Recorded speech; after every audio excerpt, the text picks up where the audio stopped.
সাদিয়ানি আর আওয়ামী লীগের মধ্যে কোনো পার্থক্য নাই।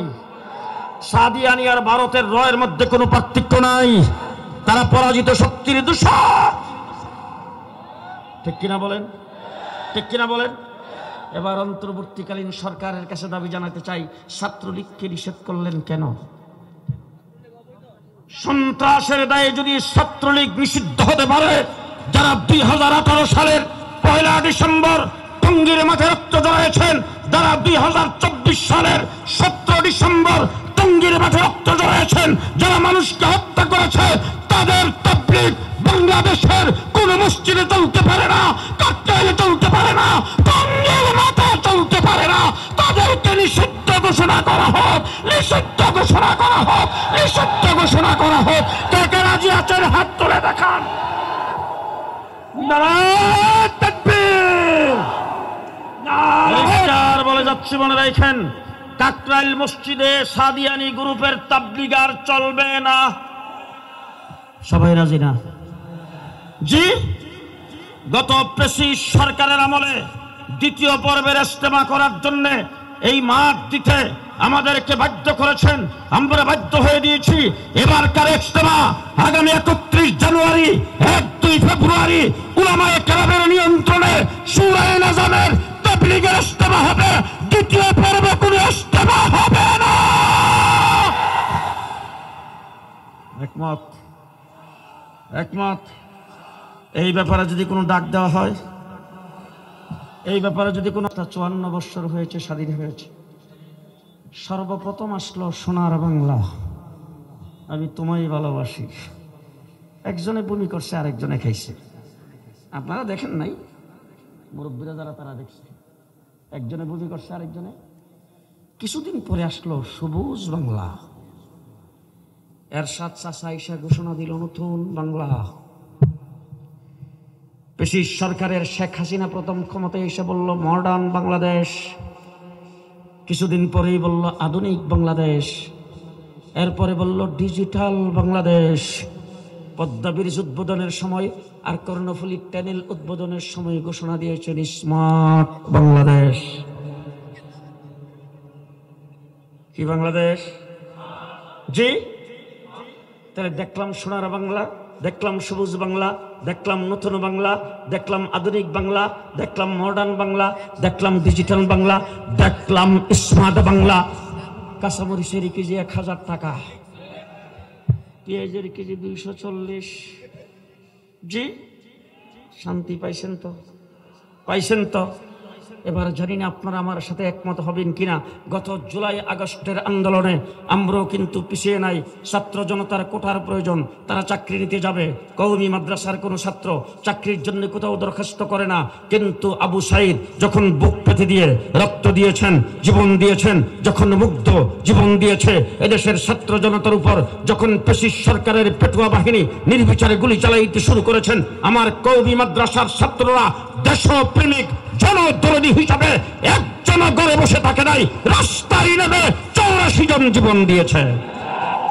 আমার বাংলাদেশের যে কোনো রাজনৈতিক দলের কোনো লিডার, প্রধানমন্ত্রীর থেকে শুরু করে কোনো মন্ত্রী মিনিস্টার যদি এই ধরনের কোনো জনসমাবেশে আসে, এর 4 ভাগের 1 ভাগ লোক কোথাও হইলে কয়েক ডজন পুলিশ আর র্যাবের দ্বারা এইভাবে বসায় রাখতে পারবে না। দেশটা মুসলমানের দেশ, কথা আসতে বললেন বাইরের লোক যেন না শুনে। দেশটা কার দেশ? দেশটা মুসলমানের দেশ। ইতিহাস সাক্ষ্য দিয়েছে। আপনারা কথাগুলি ভালো করে মনে রাখবেন। পৃথিবীর মানচিত্রে ইউরোপে একটা দেশের নাম স্পেন। স্পেন ব্রিটিশ বা ইংরেজ দখল করে 800 বছর পর্যন্ত মুসলমান শাসন করার পরে স্পেনের ক্ষমতা দখল করেছে ইংরেজ। কে? কথা ভালো করে শুনবেন। আমাদের এই ভারতবর্ষ 800 বছর মুসলমান শাসন করার পরে ভারতবর্ষের ক্ষমতাও দখল করেছে ইংরেজ। কে? মনে রেখেন, ভালো করে শুনবেন। স্পেন 800 বৎসর মুসলমান শাসন করার পরে ক্ষমতা দখল করলো কে? ভারত উপমহাদেশ 800 বৎসর মুসলমান শাসন করার পরে ক্ষমতা দখল করেছেন কে? ইংরেজ। স্পেন ইংরেজ ক্ষমতা দখল করে গোটা স্পেনের ভিতরে হাজার হাজার মসজিদ ছিল, মসজিদ সব ভেঙ্গে চুরমার করে দিয়েছেন। মসজিদগুলো দখল করে সরকারি অফিস আদালত বানিয়েছেন। সমস্ত মাদ্রাসাগুলি বন্ধ করে দিয়েছেন। মুসলমানদের সমস্ত কোরআনগুলি আগুন দিয়ে জ্বালিয়ে দিয়েছেন। সমস্ত মুসলমানকে একদিনে হত্যা করে ধোঁকা দেওয়ার জন্য বলেছেন মসজিদে প্রবেশ করো, নিরাপত্তা দেওয়া হবে।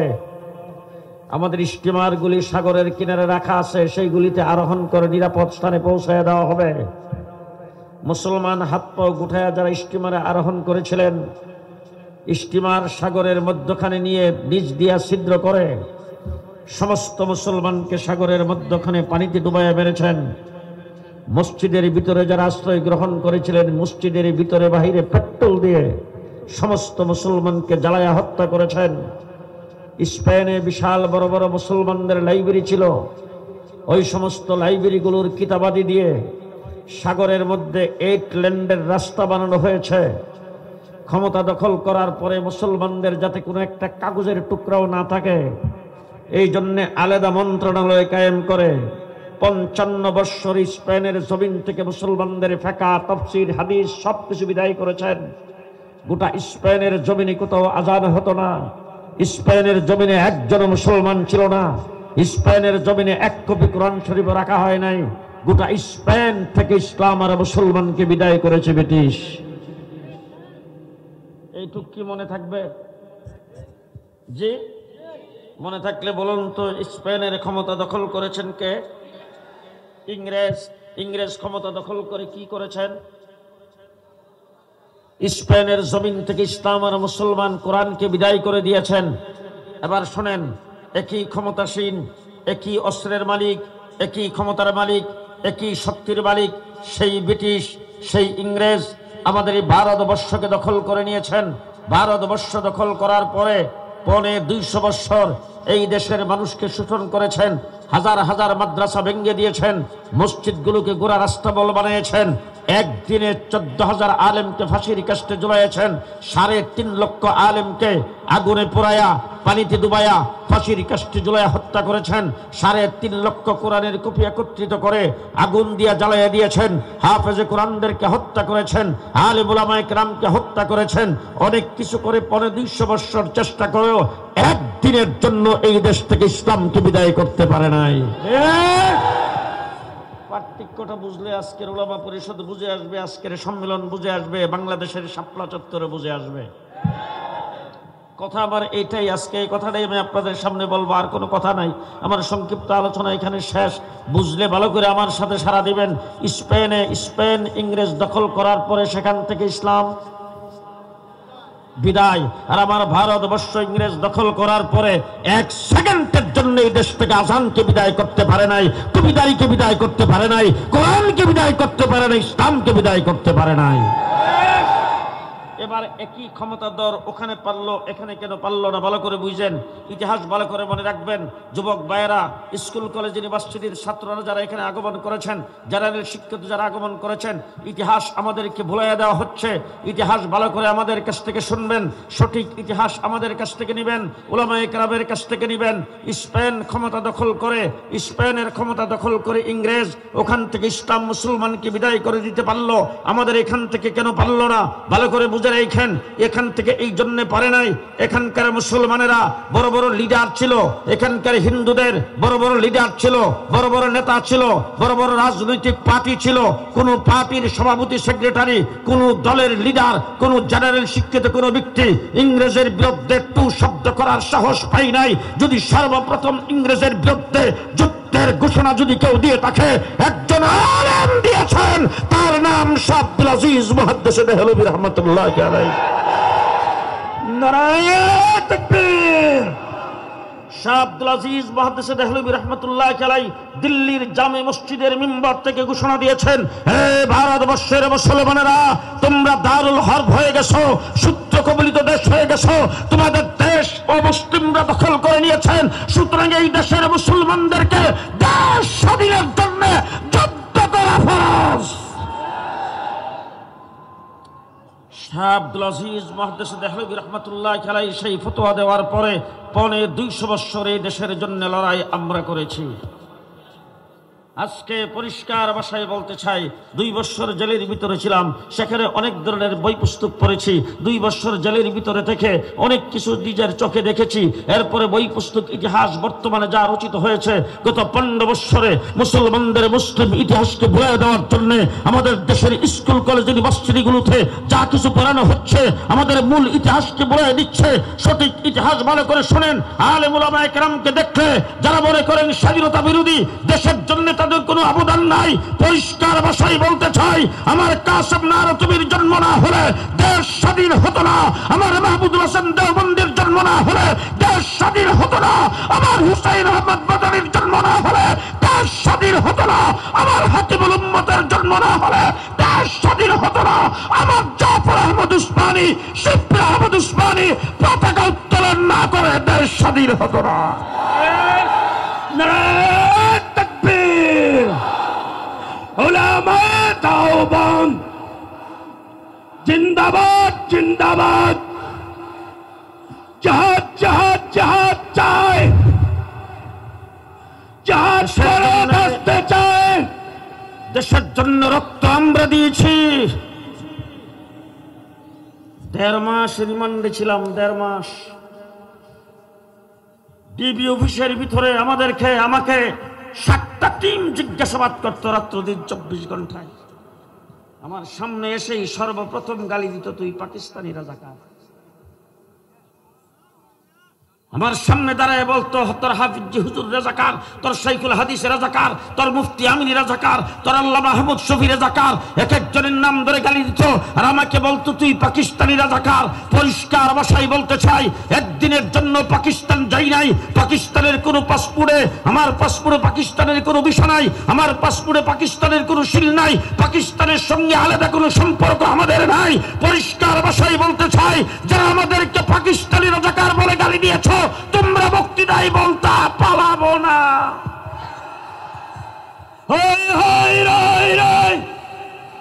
এখন স্বৈরাচার গেল কই? বক্তৃতায় বলতা পালাবো না, এখন কোথায় গেছ? কোথায়? এদেশের আলেম উলামায়ে কেরাম পাকিস্তানি রাজাকার নয়, আমরা পাকিস্তানি রাজাকার নয়।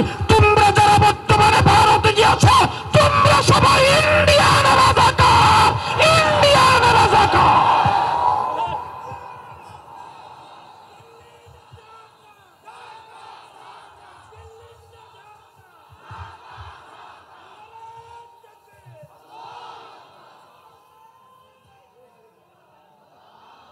যাদেরকে পাকিস্তানি রাজাকার বলেছে, তারা দেশপ্রেমিক, তারা দেশের জন্য রক্ত দিতে জানে, তারা দেশের জন্য রক্ত দিতে জানে, স্বাধীনতার জন্য রক্ত দিতে জানে।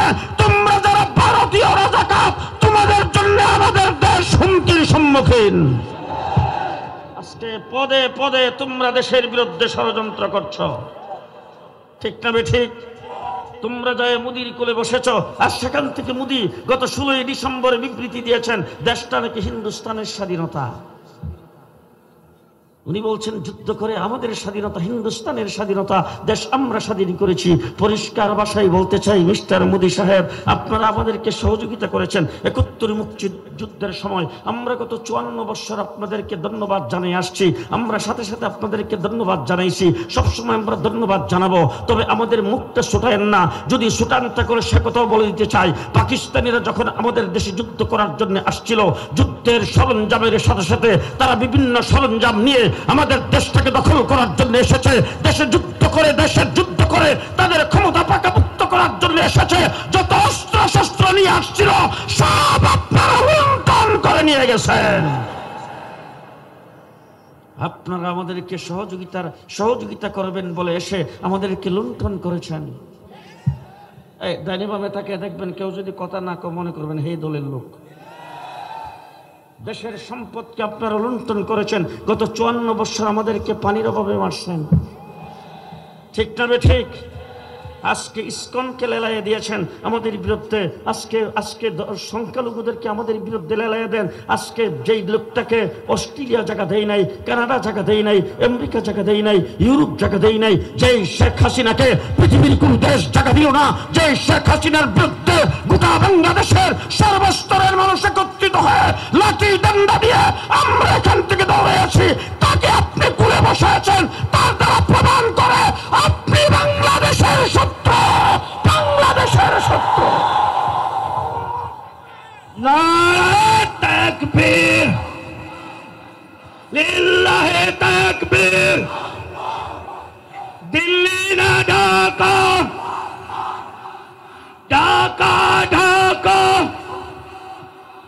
পরস্পর দালালেরা। পরিষ্কার ভাষায় বলতে চাই, আমাদের দিকে চোখ তুলে তাকাইবার আগে একটু আফগানিস্তানের দিকে তাকাও। বিশ্বের সবচাইতে বড় পরাশক্তি আমেরিকা লাঠি ডান্ডার বাড়ি দিয়ে প্যাম্পাস পরায়া ছেড়ে দিয়েছেন। পরিষ্কার মিস্টার মোদী সাহেবকে বলবো, তোমারও দুটি সামলাও, তোমারও দুটি সামলাও। তোমার জনবল বেশি, তোমার রাষ্ট্র বড়, তোমার অর্থ বেশি, তোমার অস্ত্র বেশি, তোমার সৈন্য বেশি। আমার দেশটাকে তুমি দখল করে ফেলবে, দেশের স্বাধীনতাকে নস্যাৎ করে ফেলবে। যদি আমাদের দিকে রক্তচক্ষু দেখাও, জেনে রাখো তোমার শক্তি দেখার টাইম আমাদের নাই। আমরা বদরের সৈনিকের উত্তরসূরি, আমরা উহুদের সৈনিকদের উত্তরসূরি, আমরা খালিদ বিন ওয়ালিদের উত্তরসূরি। তোমার কি শক্তি আছে সেটা দেখার সময় আমার আছে?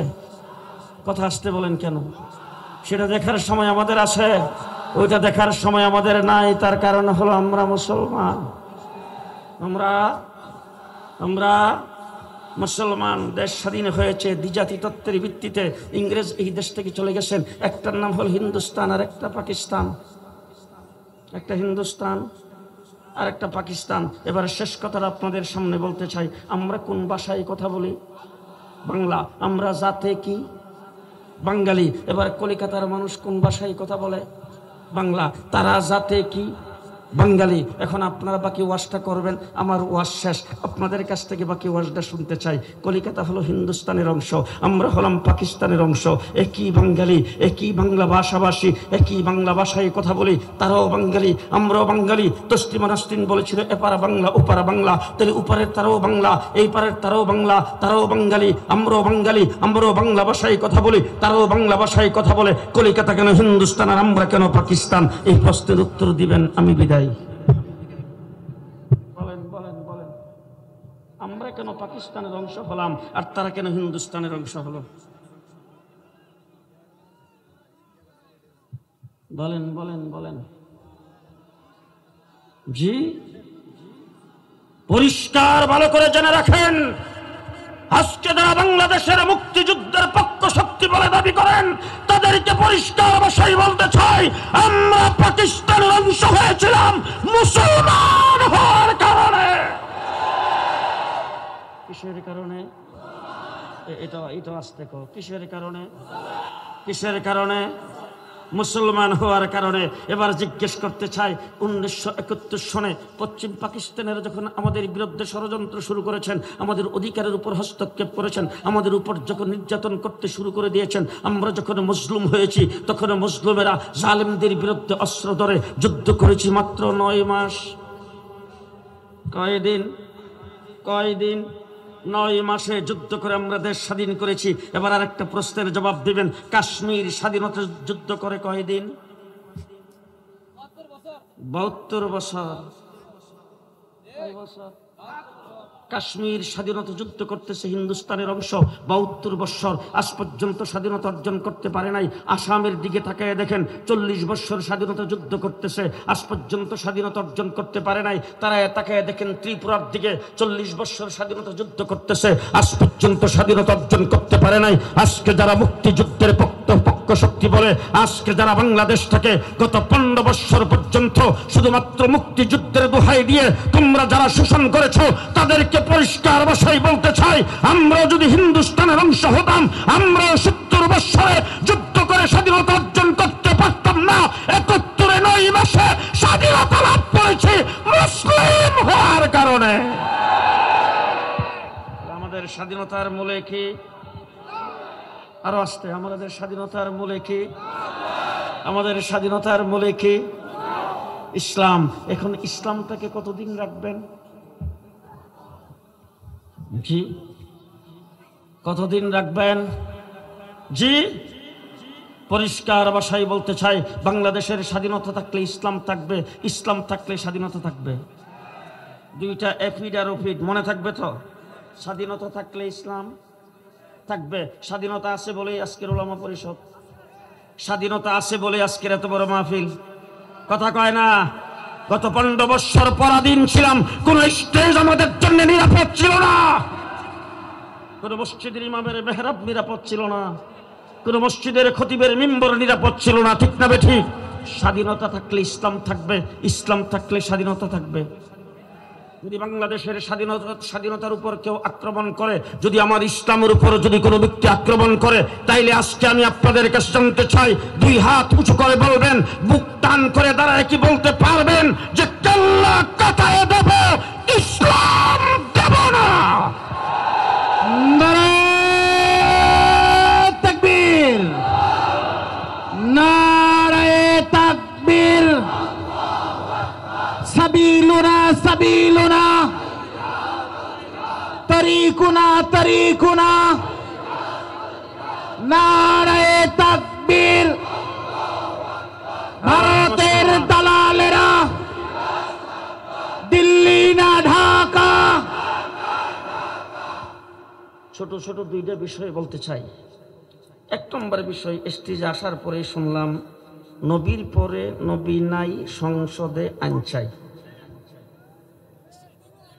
এখানে ওলামায়ে কেরাম উপস্থিত আছে, আমি আপনাদের কাছে সবক শোনাইবার জন্য বলতে চাই, আপনাদের কাছ থেকে সবক শেখার জন্য। আমার কিন্তু যোগ্যতা নাই। নবীর পরে নবী নাই, সংসদে আইন চাই। আচ্ছা, বাংলাদেশের সংসদে যদি আইন পাস না হয়, তাইলে কি আমার নবীর পরে আর কোনো নবী আছে? জি, আমার নবী মুহাম্মদুর রাসূলুল্লাহ সাল্লাল্লাহু আলাইহি ওয়াসাল্লামকে আল্লাহ পাক সৃষ্টি করেছেন শেষ নবী হিসাবে। বলেন বলেন, আমার নবীকে আল্লাহ সৃষ্টি করেছেন শেষ নবী হিসাবে। মুহাম্মদুর রাসূলুল্লাহ সাল্লাল্লাহু আলাইহি ওয়াসাল্লামকে আল্লাহ তাবারক ওয়া তাআলা শেষ নবী হিসাবে সৃষ্টি করেছেন। ওয়াইজ আখাযাল্লাহু মিসাকান নাবিয়্যিন লামা আতাইতুকুম মিন কিতাবি ওয়া হিকমা, মিন কিতাবি ওয়া হিকমা, লামা আতাইতুকুম মিন কিতাবি ওয়া হিকমা। এরপরে আল্লাহ পাক কোরআন শরীফে কি বলেছেন? সুম্মা জাআকুম রাসূল, সুম্মা জাআকুম রাসূল, সুম্মা খতমে নবুয়ত, সুম্মা খতমে নবুয়ত, সুম্মা জাআকুম রাসূল। তোমাদের সকলকে হিকমত দেওয়া হবে, কিতাব দেওয়া হবে, দুনিয়াতে নবুয়ত দিয়ে প্রেরণ করা হবে, তোমাদের নবুয়তি চলবে। তারপরে সকলের পরে সুম্মা জাআকুম, তোমাদের সকলের পরে আমার হাবিবকে দুনিয়াতে প্রেরণ করা হবে। তাহলে আমার নবীকে সৃষ্টি করেছেন কি জন্যে? শেষ নবী হিসাবে। কি জন্যে? শেষ নবী হিসাবে। রাসূল সাল্লাল্লাহু আলাইহি ওয়াসাল্লাম শেষ নবী হিসাবে পৃথিবীতে আগমন করেছেন। এখন কি সংসদে বিল পাস করে রাসূল যে শেষ নবী সেটা প্রমাণ করা লাগবে? জি।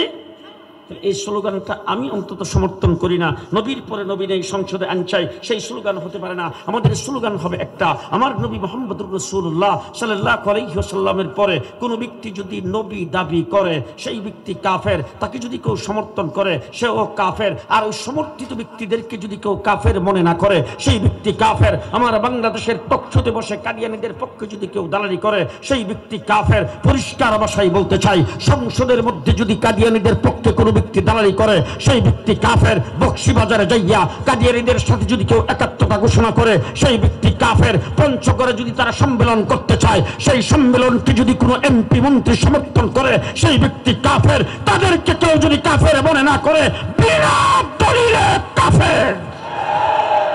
ঠিক কিনা বলেন? ঠিক কিনা বলেন? আবার বাংলাদেশে হিন্দু বৌদ্ধ খ্রিস্টান আছে না নাই? আছে না নাই? আমাদের দেশে কি হিন্দুরা কি কোনোদিন মেম্বার হইছে? চেয়ারম্যান, এমপি, মন্ত্রী? কথা বলেন। আমার বাংলাদেশে প্রধান বিচারপতি হিন্দু হয়েছে কিনা? আপনারা কি বাধা দিছেন? তার বিরুদ্ধে মিছিল করছেন? কথা বলে না। মিছিল করছেন। আমার দেশের হিন্দু পুলিশ অফিসার, আমার দেশের বৌদ্ধ আর্মি অফিসার, আমার দেশের হিন্দু বৌদ্ধ খ্রিস্টান শিক্ষাগত যোগ্যতা অর্জন করে বিসিএস ক্যাডার হয়ে, ডক্টর হয়ে, বিভিন্ন রকম উপরস্থ কর্মকর্তা হতে পারে, সচিব হতে পারে, প্রধান বিচারপতি হতে পারে। আমরা কোনো আপত্তি করি না। ব্যবসা বাণিজ্যে, বাজারে, বন্দরে, সব জায়গায় আমরা একসাথে সহ অবস্থান করে তাদের সাথে চলতেছি। আমরা তাদের কোনো কার্যক্রমে বাধা দেয় না। বরংস যখন শেখ হাসিনা পদত্যাগ করে বাংলাদেশ থেকে ভারতে ভেগে গেছে, সেই দেশে যাই সর্বপ্রথম ট্রাম্প কার্ডটা প্রেরণ করেছেন। সংখ্যালঘুদের উপর নির্যাতন হচ্ছে। আমাদের 24 ঘন্টার নোটিশে অল বাংলাদেশের কওমি মাদ্রাসার ছাত্ররা সংখ্যালঘুদের বাড়িঘর, তাদের স্থাপনা, তাদের মন্দির আমরা পাহারা দিয়েছি। গত কিছুদিন আগে তাদের পূজা গেছে, আমরা সমস্ত পূজা মণ্ডপগুলি পরিদর্শন করে পাহারা দিয়ে তাদেরকে পূজা করার ব্যবস্থা করে দিয়েছি। শুধু তাই নয়, আমার একজন আইনজীবীকে আদালত পাড়ায় জবাই করে হত্যা করেছে। পরিষ্কার ভাষায় বলছি, যদি আমরা সহিংস হতাম, যদি আমরা সাম্প্রদায়িক সম্প্রীতি আমাদের ভিতরে না থাকতো, 1 ঘন্টার ভিতরে বাংলাদেশের সমস্ত হিন্দু বিদায় হয়ে যেত। আমার বাংলাদেশে হিন্দু বৌদ্ধ খ্রিস্টান, হিন্দু বৌদ্ধ খ্রিস্টান যেভাবে আছে, কাদ্যানীরও এইভাবে থাকবে, আমাদের আপত্তি নেই। কথাটা কি বোঝাইতে পারলাম? মুসলমানদের নাম আব্দুর রহমান, আব্দুর রহিম, তাজুল ইসলাম, সিরাজুল ইসলাম, কামরুল ইসলাম। কার নাম? মুসলমানদের নাম। এই নাম কি আপনাদের এলাকায় কোন হিন্দু রাখে? সুতরাং কাদিয়ানিরাও রাখতে পারবে না। আমার কোরআন শরীফ কি হিন্দুরা পড়ে? হিন্দুদের ঘরে কি কোরআন শরীফ আসে? হিন্দুরা কি কোরআন শরীফে ধরে? সুতরাং কাদিয়ানিরা কাফের, তারা আমার কোরআন পড়তে পারবে না, আমার কোরআন তারা স্পর্শ করতে পারবে না। কোন হিন্দুদের কোন উপাসনালয়, কোন হিন্দুদের কোন ইবাদতখানা কি মসজিদ নাম আসে? সুতরাং কাদিয়ানিরাও ভিন্ন ধর্মাবলম্বী, তাদের ইবাদতখানার নাম মসজিদে রাখতে, কথা আসতে বলেন কেন? মসজিদে রাখতে পারবে না। আমার কোনো ব্যক্তি যদি মারা যায়, দাফন করা হয় কোথায়? কবরস্থানে। সুতরাং কবরস্থান মুসলমানদের জন্য, মুসলমানদের সমাধিস্থান, এই জায়গার নাম কাদিয়ানিরা রাখতে পারবে না। ঠিক না বে ঠিক?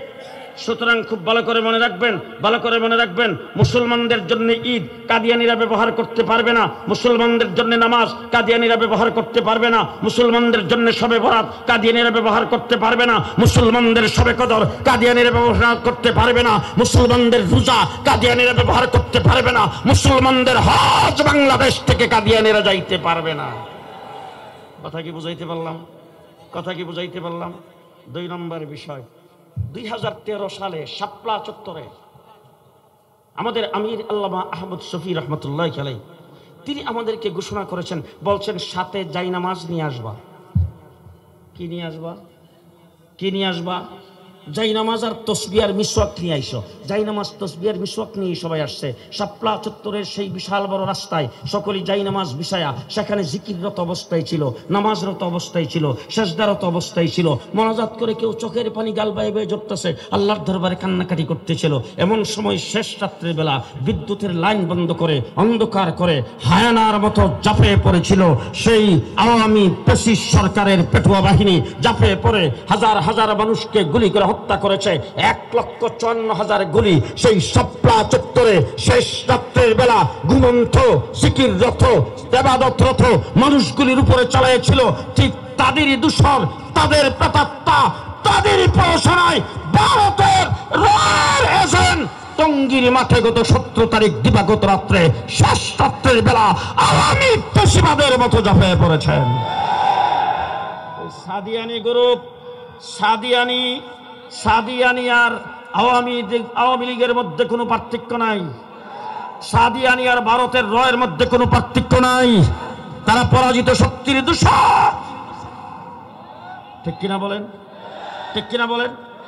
এবার অন্তর্বর্তীকালীন সরকারের কাছে দাবি জানাতে চাই, ছাত্রলীগকে নিষেধ করলেন কেন? সন্ত্রাসের দায়ে যদি ছাত্রলীগ নিষিদ্ধ হতে পারে, যারা 2018 সালের 1 ডিসেম্বর টঙ্গীর মাঠে রক্ত জড়িয়েছেন, যারা 2024 সালের 17 ডিসেম্বর টঙ্গীর মাঠে রক্ত জড়িয়েছেন, যারা মানুষকে হত্যা করেছে, তাদের তাবলীগ বাংলাদেশের কোন মসজিদে চলতে পারে না, কাকরাইলে চলতে পারে না, টঙ্গীর মাঠে চলতে পারে না। তাদেরকে নিষিদ্ধ ঘোষণা করা হোক, নিষিদ্ধ ঘোষণা করা হোক, নিষিদ্ধ ঘোষণা করা হোক। কে কে রাজি আছেন হাত তুলে দেখান। নারায়ে তাকবীর, পরিষ্কার বলে যাচ্ছি, মনে রাখেন, কাকরাইল মসজিদে সাদিয়ানি গ্রুপের তাবলীগ আর চলবে না। সবাই রাজি না? জি। গত প্রেসিস সরকারের আমলে দ্বিতীয় পর্বের ইজতেমা করার জন্য এই মাঠ দিতে আমাদেরকে বাধ্য করেছেন, আমরা বাধ্য হয়ে দিয়েছি।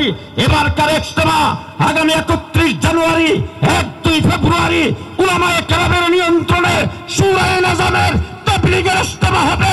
দ্বিতীয় পর্বে কোনো ইজতেমা হবে না। একমত? একমত? এই ব্যাপারে যদি কোনো ডাক দেওয়া হয়, এই ব্যাপারে যদি কোনো, 54 বছর হয়েছে স্বাধীন হয়েছে, সর্বপ্রথম আসলো সোনার বাংলা, আমি তোমায় ভালোবাসি। একজনে বমি করছে, আরেকজনে খাইছে। আপনারা দেখেন নাই? মুরব্বীরা যারা তারা দেখছে, একজনে বমি করছে, আরেকজনে। কিছুদিন পরে আসলো সবুজ বাংলা। এরশাদ চাচা আইসা ঘোষণা দিল নতুন বাংলা। পেশিস সরকারের শেখ হাসিনা প্রথম ক্ষমতায় এসে বলল মডার্ন বাংলাদেশ, কিছুদিন পরেই বলল আধুনিক বাংলাদেশ, এরপরে বলল ডিজিটাল বাংলাদেশ। পদ্মা ব্রিজ উদ্বোধনের সময় আর কর্ণফুলী টানেল উদ্বোধনের সময় ঘোষণা দিয়েছেন স্মার্ট বাংলাদেশ। কি বাংলাদেশ? জি। তাহলে দেখলাম সোনার বাংলা, দেখলাম সবুজ বাংলা, দেখলাম নতুন বাংলা, দেখলাম আধুনিক বাংলা, দেখলাম মডার্ন বাংলা, দেখলাম ডিজিটাল বাংলা, দেখলাম স্মার্ট বাংলা। কাঁচামরিচের কেজি 1000 টাকা, পেঁয়াজের কেজি 240। জি, শান্তি পাইছেন তো? পাইছেন তো? এবার জানি না আপনারা আমার সাথে একমত হবেন কিনা। গত জুলাই আগস্টের আন্দোলনে আমরাও কিন্তু পিছিয়ে নাই। ছাত্র জনতার কোটার প্রয়োজন, তারা চাকরি নিতে যাবে।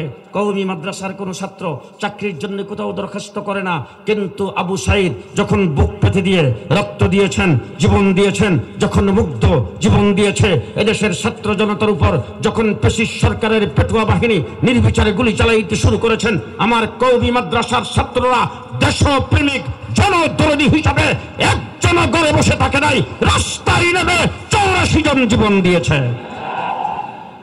শাপলা চত্বরে 1 সাগর রক্ত দিয়েছি। 2021 সালে মূর্তি বিরোধী আন্দোলনে রক্ত দিয়েছি, জেল জুলুম হুলিয়া বুক করেছি, জেল জুলুম হুলিয়া বুক করেছি। 2024 সালের আন্দোলনে আমরা মাঠে নেমে রক্ত দিয়ে 5ই আগস্টে দেশ নতুন করে স্বাধীন হয়েছে। পেশিস সরকার পেছনের দরজা দিয়ে ভাগছে, চলে গেছে। এবার হবে বাংলাদেশ, সামনে আসবে নির্বাচন, নির্বাচিত সরকার ক্ষমতায় আসবে। এবারের বাংলাদেশ 15 বছর আন্দোলন সংগ্রাম করে যে দেশকে আমরা আবার মুক্ত করেছি, সেই দেশ হবে ইসলামের বাংলাদেশ, ইসলামের বাংলাদেশ। কেউ যদি রাজি থাকেন দাঁড়িয়ে বলতে হবে।